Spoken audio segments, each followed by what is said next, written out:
Hateful eight is a movie about 8 characters जो कि एक तूफान में एक कैबिन के अंदर फंसे हुए हैं। वो सब बोलते कुछ हैं और करते कुछ और हैं। झूठ और सच्चाई में कोई दीवार नहीं है और ये अपना मतलब पाने के लिए कुछ भी कर सकते हैं। तो इस वीडियो में मैं कुछ ऐसी चीजों के बारे में बात करूंगा जिसकी वजह से ये मूवी मेरे दिल के इतने करीब है। Got room for one more? I ain't too anxious to be handing out rides. Real trusting fella, huh? Not so much. Ain't no way I'm spending a couple of nights under a roof with somebody I don't know who they are. So who are you?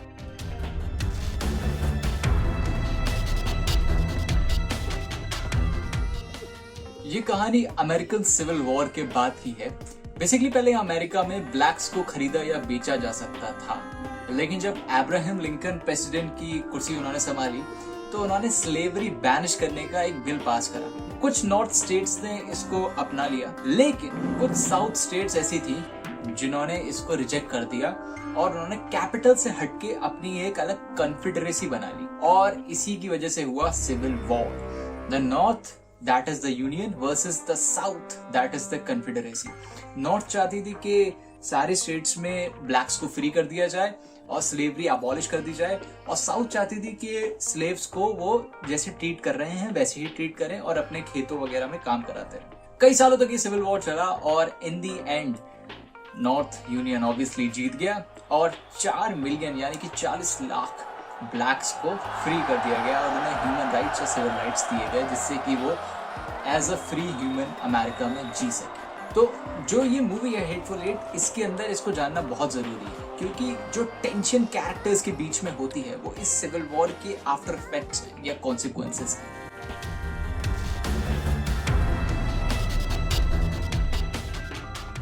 Characters की बात करें तो we have John Ruth the hangman. ये एक bounty Hunter है जो कि पैसे के लिए क्रिमिनल्स को पुलिस के हवाले करता है। इसकी एक प्रिजनर है जिसका नाम है डेजी डॉमनक्रू, जिसके ऊपर $10,000 का इनाम है अगर आप उसे जिंदा या मुर्दा पुलिस के हवाले करें। फिर हम इंट्रोड्यूस होते हैं मेजर मार्क्वेस वॉरेन, जो कि एक एक्स यूनियन यानी कि नॉर्थ का सोल्जर है जो स्लेवरी के खिलाफ लड़ रहा था ब्लैक्स की राइट्स के लिए। ये भी एक बाउंटी हंटर है जो अपनी 3 बाउंटीज को डेड रेड रॉक जेल में ले जा रहा होता है कंपनसेशन के लिए। फिर जैसी उनकी कैरेज आगे बढ़ती है फिर हमसे मुलाकात होती है क्रिस मैनिक्स यानी कि the sheriff of Red Rock. I would like to say the new sheriff of Red Rock, लेकिन ये कॉन्फेडरेट है। वॉर खत्म होने के बाद ये लूजिंग साइड पे था, हारने वाली साइड पे। इसी चक्कर में इसके और सैमुअल एल जैक्सन के बीच में यानी कि मेजर मार्कस वॉरेन के बीच में बहुत ज्यादा टेंशन होती है। वो हमेशा गन होल्ड करके उसके ऊपर रखता है क्योंकि उसे उस पर बिल्कुल ट्रस्ट नहीं होता है। फिर ये चारों कैरेक्टर्स जब कैरेज से चलते चलते मिनी हैबिटाशी में रुकते हैं क्योंकि एक तूफान यानी कि एक ब्लिजर्ड स्नो का तूफान आ रहा होता है। वहां उनकी इंट्रोडक्शन होता है बॉब द मैक्सिकन, जो मिनीज हैबिटाशी में कह रहा है कि मिनी के लिए केयर टेकर बना हुआ है। फिर जब लोग अंदर जाते हैं then we are introduced to Oswaldo Mobray the little man, जो कि उन जगहों का जल्लाद है यानी कि हैंगमैन एक्चुअल है। The next character that we are introduced it's Sergeant Stanford Smithers, जो कि एक एक्स कॉन्फेडरेट है, losing side. Major Marcus Warren के अपोजिट साइड में जो लड़ा था ब्लैक्स के खिलाफ वो कॉन्फिडेंट है, और क्रिस मैनिक्स भी एक कॉन्फिडेंट है। तभी एक दूसरे को रेपुटेशन से वो क्रिस मैनिक्स के पापा को जानता था, तभी उन लोगों के अंदर एक कनेक्शन बनता है और उन दोनों और मार्कस वॉरेन के अंदर टेंशन पैदा होती है जिससे सस्पेंस निकल के आता है। And last but not the least we have our cow puncher that is Joe Gage, जिसके बारे में कुछ नहीं बताया। He is just a cowboy जो अपनी माँ से मिलने आया है। So these are the 8 characters, the hateful characters। इतने हरामी लोग हैं कि इनके बारे में आप कुछ भी अंदाजा नहीं लगा सकते। ये अपने आप पे ट्रस्ट नहीं करते हैं तो आप इन पे कैसे ट्रस्ट कर सकते हैं?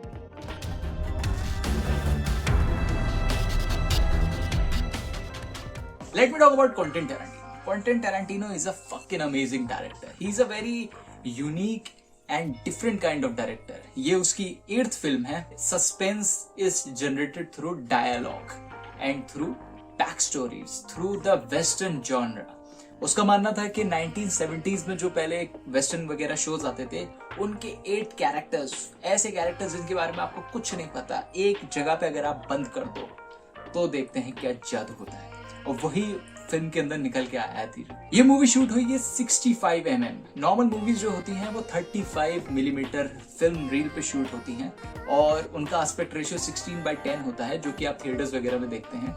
लेकिन ये मूवी अल्ट्रा वाइड है, कहने का मतलब कि इसके एक लेंस के अंदर बहुत ज्यादा इमेज आप कैप्चर कर सकते हो, बाकायदा एक छोटे लेंस से। इसलिए आप देखोगे जो भी इसकी शूटिंग हुई है मिनी हैबरडाशी के अंदर या फिर बाहर स्नो के अंदर, उसके अंदर बहुत सारी चीजें बैकग्राउंड में चल रही हैं, क्योंकि लेंस इतना ज्यादा वाइड है तो बहुत चीजें आगे पीछे चल सकती हैं। किसी भी स्टोरी में टेंशन और सस्पेंस जनरेट करने के लिए बहुत सारे टूल्स लगते हैं, वरना स्टोरी बोरिंग हो जाती है। और क्विंटन टैरेंटिनो जिस टूल्स का इस्तेमाल करता है वो है dialogue, back story and the fear of unknown.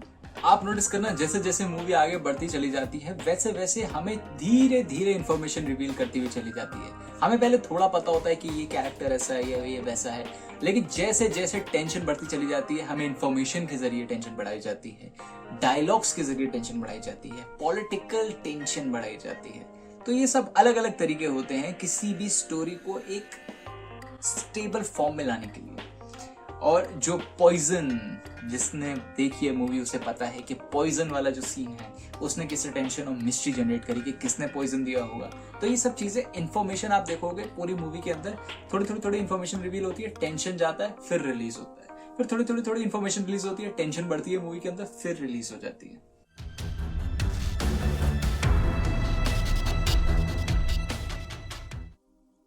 Themes की बात करें तो एक ओस्वाल्डो मॉब्री बहुत कमाल की स्पीच देता है about frontier justice versus justice. उसका बेसिकली कहने का मतलब होता है कोई भी इंसाफ अगर आप पैशन, गर्मजोशी या फिर रिवेंज या बदले के तौर पे कर रहे हो तो उस इंसाफ का नाइंसाफी होने में खतरा बढ़ जाता है। बल्कि एक ऐसा इंसाफ जिसमें बंदा आपको जानता ना हो, आपके खिलाफ या फिर लगाव दोनों कुछ ना हो, वही एक असली इंसाफ होता है। लेकिन जैसी जैसी एंडिंग में हम देखते हैं वो लोग डेजी डोमिग्रू को लटका देते हैं तो हमें पता चलता है कि it is a movie about frontier justice, क्योंकि इन द एंड लिटरली वही होता है जो ओस्वाल्डो में मोब्री कह रहा होता है। वो एक तरीके की फोरशैडोइंग होती है। एक सीन के अंदर डेजी डोमिग्रू गिटार बजा रही होती है, तभी जॉन रूथ गुस्से में आके वो गिटार तोड़ देता है। इंटरेस्टिंग फैक्ट ये है कि वो गिटार एक्चुअली बहुत ज्यादा कीमती और वैल्यूएबल है जिसको वो लोग तोड़ देते हैं। बाद में जो डेजी डोमिग्रू का एक्सप्रेशन होता है वो एक्चुअल में घबराई हुई होती है, क्रू को देख रही होती है, अरे यार ये क्या हो गया। लेकिन क्विंटन टैरेंटिनो को वो सीन बहुत ज्यादा नेचुरल लगता है, इसलिए वो मूवी से कट नहीं करता उसको। Second is the Lincoln letter. Lincoln letter को बहुत ज्यादा तवज्जो दी गई है कि जब भी लिंकन लेटर किसी के पास आता है उनकी एकदम रिस्पेक्ट बढ़ जाती है। उसका रीजन इसलिए है क्योंकि अमेरिकन सिविल वॉर की शुरुआत अब्राहम लिंकन की वजह से ही हुई टेक्निकली। तो अफ्रीकन अमेरिकन लोग थे वो उन लोगों से बहुत ज्यादा इमोशनली अटैच्ड और खुश थे, और जो बाकी के वाइट पीपल थे वो लोग भी चाहते थे कि स्लेवरी मॉरली रॉन्ग है और खत्म कर दी जाए, जो लोग चाहते थे ऐसा। और उनके पास लिंकन के लिए बहुत ज्यादा रिस्पेक्ट थी। तभी जब भी लिंकन लेटर की बात आती है सब एकदम से इमोशनल हो जाते हैं कि कैसे लिख दिया तुम्हारे ऊपर, किसी को यकीन भी नहीं हो रहा था। और इस सीन में जब पता चलता है कि वो लिंकन लेटर झूठा है तभी जॉन रूथ इमोशनली इतना टूटा हुआ लगता है, क्योंकि उसकी सच में बहुत ज्यादा रिस्पेक्ट होती है लिंकन को लेके। जब उसे पता चलता है कि उसे डिसीव करा गया है तब वो थोड़ा सा दुखी हो जाता है। ये मूवी एक्चुअली कोलोराडो में शूट करी गई है बर्फ के सीजन में। इसके लिए 2 सेट बनाए गए थे। एक तो उन्होंने कोलोराडो में ही बनाया था जहां पे बर्फ हो रही थी, दूसरा सेट इन्होंने बनाया था लॉस एंजलिस में। जो मिनी हैबरडाशी के अंदर जितने सारे सीन हैं वो एक अलग सेट पे कराए गए हैं, और जो आप उनके मुंह से भाप देख रहे हो निकलती हुई वो असली भाप है। क्विंटन टैरेंटिनो चाहता था कि वो नेचुरल लगे, नकली ना लगे, इसलिए उन्होंने सेट के चारों तरफ बहुत सारे फ्रीजर्स लगा रखे थे और उन्होंने पूरे एरिया का टेम्परेचर आर्टिफिशियली कम कर दिया था बिल्कुल बर्फ के दौरान। तो जब भी आप देख रहे हो ना वो लोग ठंड से ठिठुर रहे हैं, वो एक्चुअल में ठिठुर रहे हैं क्योंकि टेम्परेचर इतना ज्यादा कम है वहां पे। तो दैट वाज प्रीटी इंटरेस्टिंग।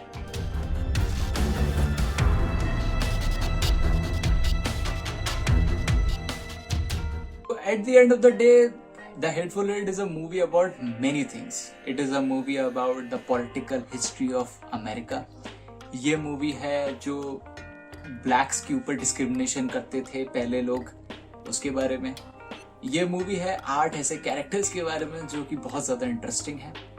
ये मूवी है एक आर्टिफिशियल रिलेशनशिप के बारे में जो कि जॉन रूथ और डेजी डोमिग्रू के बीच में थी। कुछ लोगों को ये मूवी थोड़ी बोरिंग और लंबी लग सकती है और मुझे उन लोगों से कोई प्रॉब्लम नहीं है, बट ये मूवी मुझे केवल इसीलिए पसंद है क्योंकि this is not a movie for me, it is like an experience.